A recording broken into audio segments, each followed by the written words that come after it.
공생농법 10번째 강좌입니다. 지난번 강좌에서는 식물 생장에 필요한 내부 요소 중에서 유전자에 관한 내용을 들었습니다. 이번 시간에는 식물의 자생지에 관한 내용을 김용현 원장의 강의로 듣겠습니다. 이런 유전 정보가 있는데 경쟁을 해요. 식물들이 막 경쟁을 하는데 이거는 도저히 못 살겠는 거예요. 줄기를 만들어서 어떤 100m씩 올라가서 햇빛을 다 차지하고 그러면 나무가 전체적으로 100m가 크고 이럴 수가 없잖아요. 그러니 무엇을 하는 거냐면 잉여되는 공간, 다른 것의 방해를 안 받는 공간으로 자기가 이동하는 거예요. 그리고 그 조건을 감지해서 거기서 살아요. 내가 올라온 곳이 어디냐면 돌 위로 올라왔어요. 그리고 내 형태를 바꿔요. 그러면 그걸 다육식물이라고 하는 거예요. 어느 날 사막이 됐어요. 이 조건은 뭐냐면 기존 조건하고 전혀 다른 조건이에요. 그럼 거기에 맞춰서 내가 무엇을 가지게 되냐면 여기에 조건을 다 인식하고 내가 살아갈 수 있게끔 그 조건을 바꾸는 게 자생지 정보예요. 그래서 자생지 정보를 알면 무엇을 하는 거냐면 농사의 절반을 가는 게 자생지 정보예요. 그래서 뭘 하려고 하면 자생지를 찾아가라. 내가 어떤 외국에서 뭐가 나와서 내가 이걸 본격적으로 하고 싶다 그러면 반드시 그 식물의 자생지를 찾아가서 그 식물이 어떤 구체적인 여건에서 생육을 잘하는지를 판단을 해봐야 되는 거예요. 포도가 어디서 나왔어요? 샤인머스켓을 잘 키우면 돈이 돼요. 굉장한 돈이 돼요. 요 정도 평소에서 그래도 1년에 1억 이상 정도 벌 수 있는 건 아마 샤인머스켓이 한 2억, 2, 3억까지도 갈 거예요. 요 평소에서 300평에서 내가 2, 3억을 벌고 싶어요. 그러면 샤인머스켓이라고 하는 애가 어떤 자생지를 가졌는지를 기본적으로 알아야 될 거 아니에요. 그걸 모르고는 되지 않아요. 그러면 샤인머스켓의 기본 종이 뭐냐면 요 머루 종류들이에요. 머루들이 있는데 그 머루 중에서 유럽으로 떨어진 애가 무엇을 한 거냐면 알을 키웠어요. 그리고 그거를 우리가 포도라고 하는 거예요. 유럽 쪽 머루를 갖고 와서 우리나라에서 키워요. 클까요? 안 크죠, 잘. 그러니까 뭐를 하는 거냐면 농약 비료를 쓰는 거예요. 그런데 유럽하고 동일한 조건을 갖고 있는 곳이 우리나라에 여러 곳 있어요. 토양적으로. 그게 어디냐면 영월이라든가 단양 이런 지역. 그래서 영월이나 단양 지역에서 우리는 포도를 특화하겠다. 그러면 가능해요. 영동 옥천이 지금 제일 유명한 포도 주산지예요. 여기서 내가 세계적인 포도를 만들겠다고 아무리 끙끙거려봤자 어려워요. 그래서 샤인머스켓이 돈이 되더라도 돈이 돼서 내가 이걸 한다 그러면 이사를 가야 돼요. 영월 다녀서? 그게 제일 쉬워요. 왜냐면 베이스 자생지가 그 식물이 진화하면서 갔던. 그러면 얘가 예를 들어서 포도가 동서남북 중에 어디에 살을까? 그런 걸 보는 거예요. 유기물층이 얼마큼 발달한 곳에서 사는가? 그러면 유기물층은 얼마큼 필요해? 수분은 얼마큼 필요해? 광도는 얼마큼 필요해? 그런 정보가 기본적으로 자생지에서 나오고 나면 그 다음에 뭐를 하는 거냐면 토양 개량, 관수 장치 이런 것들이 거기에 따라서 자생지 조건과 유사하게끔 끌어주는 거. 그런데 어떤 식물은 큰 나무 밑에 살아요. 취나무니 나무 밑에 살아요. 그러면 뭐를 해주냐면 그것과 유사한 나무를 심어주는 것. 이게 선행생태계 부분으로 그 조건을 맞추어질 때 좋아요. 그리고 그것이 극도로 나중에 발달되면 뭐가 되냐면 우리가 얘기하는 스마트팜이라는 거. 미생물에서부터 시작해갖고 모든 여건들을 다 인위적으로 조절해 주는 게 스마트팜이 궁극적으로 가려고 하는 목적인데 이거 못 가요. 왜 못 가냐면 바깥의 10가지 조건과 내부 조건을 이해를 못하는 사람이 스마트팜을 해요. 스마트팜을 만드는 사람은 누구냐면요, 우리가 소위 얘기하는 공학을 하는 공들이에요. 그 사람들이 식물에 대해서 모르잖아요. 그러니 온도, 습도, 광 몇 가지만 가지고 조절을 하면서 식물들이 쉬어야 되고 뭐야 되고 이런 정보들에 대한 게 없는 거예요. 그러니 스마트팜은 장장 멀었어요.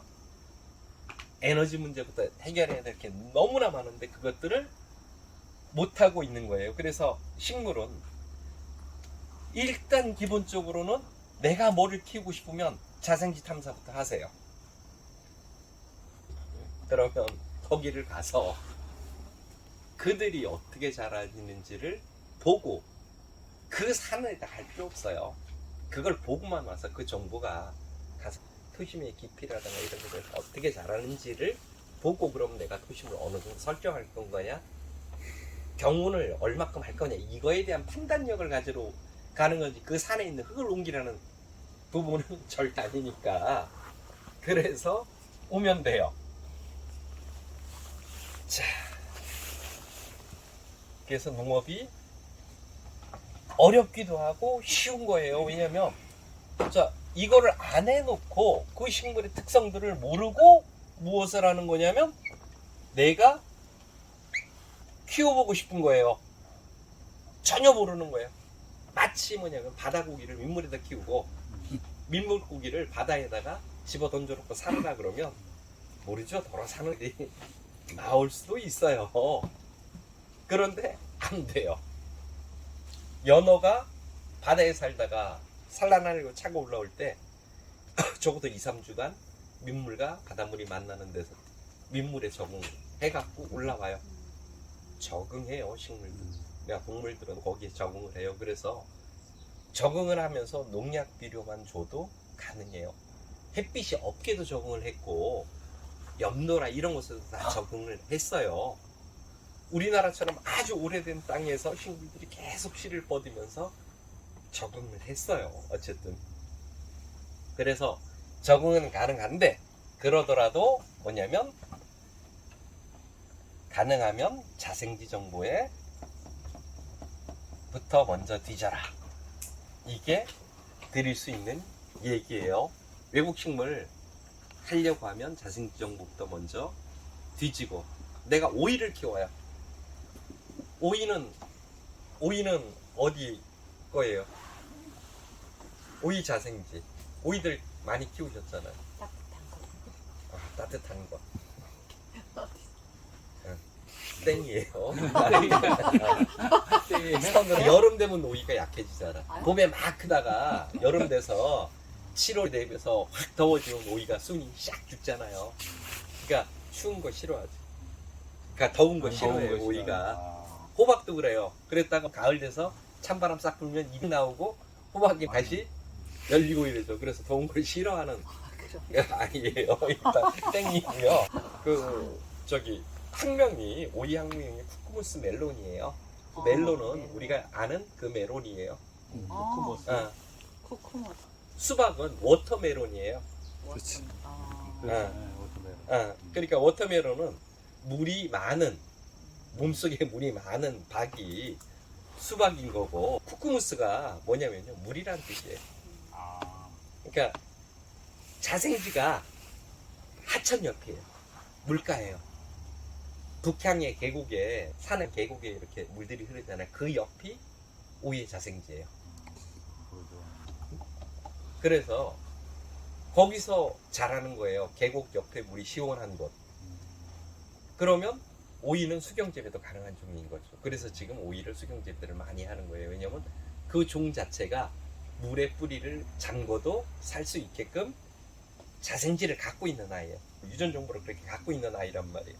그러면 내가 예를 들어서 야간 기온을 어떻게 조절해 줘야 돼, 이거 문을 어떻게 열어줘야 돼, 뭐 하우스를 어떻게 닫아야 된다는 정보가 거기서 대부분 나오게 되는 거예요. 이 정보가 내부 상황이 사실은 기본이에요. 기본 키예요. 이 기본 키를 모르고 내가 뭐를 하겠다. 이거는 외부의 햇빛을 영양분을 이거 다 소용없는 짓이에요. 그 식물이 어떻게 반응하는지를 내가 알고 뭐를 해야 될 거 아니에요. 그래서 그 정보를 안 갖고는 안 되니까 우리가 뭐 선진지 견학 막 이런 거 가잖아요. 유럽에 뭐 포도 농사. 그 이유가 뭐냐면요. 가서 땅도 좀 두들겨 보고 거기 가서 도심도 좀 보고 이러라는 거고, 거기서 뭐 알프스가 보이네, 야호, 뭐 선진국이, 저 사람들 집 근사한 거 뭐 이런 집 줬어 이거 보라는 거 아닌데, 가서 사진은 그것만 찍어갖고 오잖아요. 땅 타갖고 그거 안 해오잖아. 이거는 어쨌든 아주 생명의 기본적인 것들이 담겨 있는 사진이에요. 그리고 이 사진은 뭐를 얘기하고 있냐면 꼭 명심해야 될 것이 무한성장이에요. 생명은요, 자기 생명은 무한히 키우고 무한히 낳으려고 해요. 이것이 기본이에요. 우리가 알고 있는 것 중에 이런 거 있어요. 죽으려고 할 때 식물이 종자를 많이 내놓는다. 그런 얘기하죠. 소나무가 있는데 종자가 많이 열리면 그 소나무가 죽으려고 한다 이러죠. 안 그래요. 잘못된 거예요. 대나무 꽃 피는 거고. 그거는 대나무의 수명이 한 120년 정도 되는데 120년 동안 뭐를 하는 거냐면 개체를 계속 늙는 거예요. 자가 영양만 하는 거예요. 그래서 저 태백산이나 이런 데 가면 산죽 하나가 얼마큼 크냐면 수백만 평을 덮고 있다가 그렇게 컸다가 이제 다 큰 거예요. 내 유전적으로 할 수 있는 120년 동안 번질 수 있을 만큼. 그 다음에 한 해에 꽃이 어떻게 돼요? 짱 펴요. 그것도 어떻게 피냐면요, 최초로 뻗어나가기 시작한 데부터 꽃이 펴요. 그래서 한백산 같은 경우에는 약 2년에 3년 동안 요렇게 펴요. 대나무도 아주 넓은 숲에서는 한꺼번에 꽃이 안 피고 나눠 이렇게 번식된 연도수에 따라서 펴줘요. 그래서 그거는 그 번식을 위한 그 최대한의 무한성장을 한 거예요. 그 결과물로 꽃이 피는 건 하나로 피는 거고. 자, 그러면 이제 안으로, 얘는 핵 속에 있는 정보라면 이제 세포질 이쪽으로 이제 넘어가 봐야죠. 이상으로 식물의 자생지에 관한 강의를 모두 마치겠습니다. 경청해 주셔서 감사합니다.